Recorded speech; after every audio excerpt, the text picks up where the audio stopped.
후보자님, 지금이라도 방통위원장 후보 자진 사퇴하실 생각 있습니까? 점심 먹으면서 생각해 보겠습니다. 잘 생각해 보십시오. 통신위원장은 합의제 행정기관인 방통위를 이끄시는 분으로서 도덕성을 갖춰야 하는 기본이고, 방송통신에 대한 전문성, 그리고 위원회 운영의 공익성과 독립성으로의 고도의 정치적 중립성이 요구된다고 할 것입니다. 그런데 이동관 후보자가 과거부터 최근까지 걸어온 행적, 또 언론관, 청문회 준비 과정에서의 그러한 답변 태도 등을 살펴볼 때 후보자께서는 도덕성에서 문제가 있음 물론이고 독립적이고 중립적인 역할을 수행해야 할 방통위원장으로서의 역할이 적절치 않은 후보자라는 생각이 듭니다.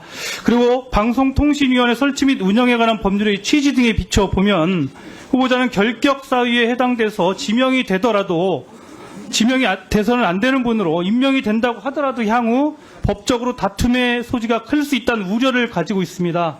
그럼에도 불구하고 인사청문회를 진행해야 한다는 사실이 매우 유감스럽습니다. 후보자님, 지금이라도 방통위원장 후보 자진 사퇴하실 생각 있습니까? 점심 먹으면서 생각해 보겠습니다. 네. 잘 생각해 보십시오. 네. 아까 그 강덕구 의원님 질의와 관련해서 제가 잠깐 확인할 게 한 번 있습니다. 아까 후보자께서 강덕구 의원님 질의 시에 아까 1학년 담임 선생님께서 나중에 후보자의 배우자와 자녀들에게 연락해서 사과했다고 말씀을 하신 바가 있는데 그런 말은 하신 적 있죠? 예, 아까 저 잘 안 들렸죠? 예, 그런 사실 전화로 사과를 하신 게 맞습니까? 아니 저희 집사람한테 제가 들은 겁니다. 오늘 예. 아침에. 아, 그럼 그 전화를 했다는 시점이 2011년이나 2012년 무렵입니까? 아니면 요즘 아닙니다. 최근 무렵입니까? 그 정확하게는 제가 그래서 다시 물었더니 그 저희 그 지금 이 장남이 대학에 진학한 뒤에 시간이 이제 많이 지났죠.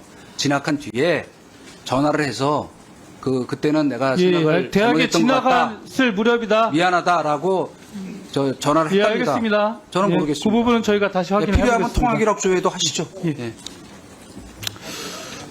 예, 지금 후보자의 언론관에 대해서 제가 질의를 드리겠습니다. 후보자 이명박 정부에서 대변인과 홍보수석 등을 하셨죠? 네. 예, 당시 이명박 정부의 언론 기적 어떤 것이었고 정확히 무엇을 의미하는 것이었습니까? 저는 그 제가 아까 말씀드린 그 공영방송 그리고 어떤 그 뉴스 서비스 제공이라고 하는 본연적 의미가 뭔가를 똑같은 기조에서 그때도 했고 지금도 진행해 나간다 이렇게 생각하고 있습니다. 예, 후보자께서는 서면 답변을 통해 프레스 프렌들리 언론과 상호 신뢰를 가지고 적극적으로 소통하는 것을 의미했다. 뭐 이런 의미로 지지를 답변하신 바 있습니다. 예.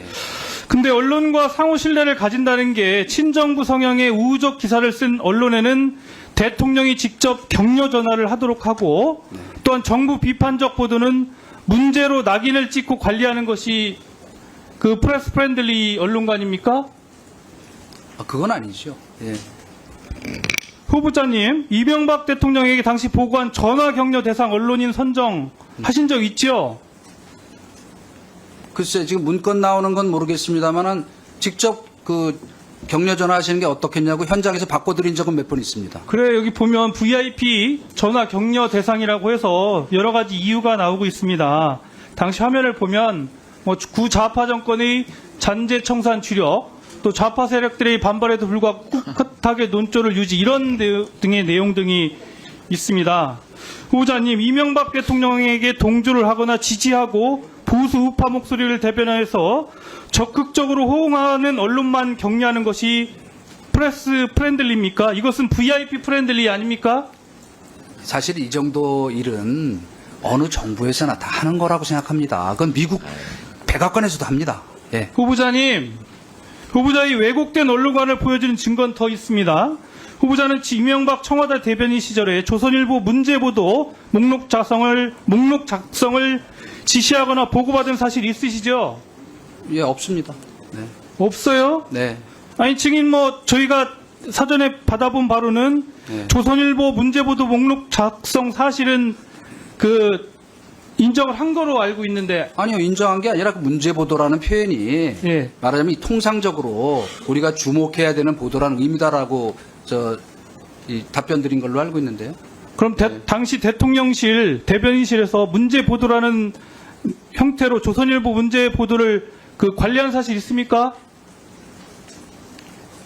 아니 우호 매체는 또 전화해서 격려한다는 걸 지적하시고 또 문제 보도는 또 문제 보도했다고 또 지적하시면 뭐 질문하시는 요지를 제가 이해를 못하겠습니다. 아, 그러니까 뭐 우호적인 언론도 관리를 하셨고 네. 문제 보도라는 형태 하에 당시 조선일보를 관리한 사실이 맞습니까? 차관 뭐 이 적절하게 그 우호적 보도 나오도록 노력하는 거는 저는 홍보 라인에 있는 사람의 기본 직무라고 생각합니다. 다만 그거를 부당하게 압력을 가해서 인사 조치를 한다든지 이를테면 방송 편성을 바꾸도록 압력을 하다 이런 게 아닌 다음에 그거 자체를 문제 삼는 거는 저 이해를 못하겠습니다. 네. 후보자님 당시 후보자께 대변인실에서는 그 조선일보를 문제 보도로 그 관리를 하셨는데 지금 그 당시의 시각으로 본다면 최근에 그 윤석열 정부에 대해서 뭐 관치보다 무서운 정치금융 또는 윤 대통령은 달라져야 한다 이런 보도 이것도 문제 보도입니까? 지금은 제가 모르겠습니다. 예. 아니 당시 어떻게 이명박 정부 관리하는지. 당시에 그 관점으로 보신다면 문제 보도를 관리했던 보세요 윤 대통령은 예. 달라져야 한다. 이런 지적은 할 수 있는 것이죠. 예? 예.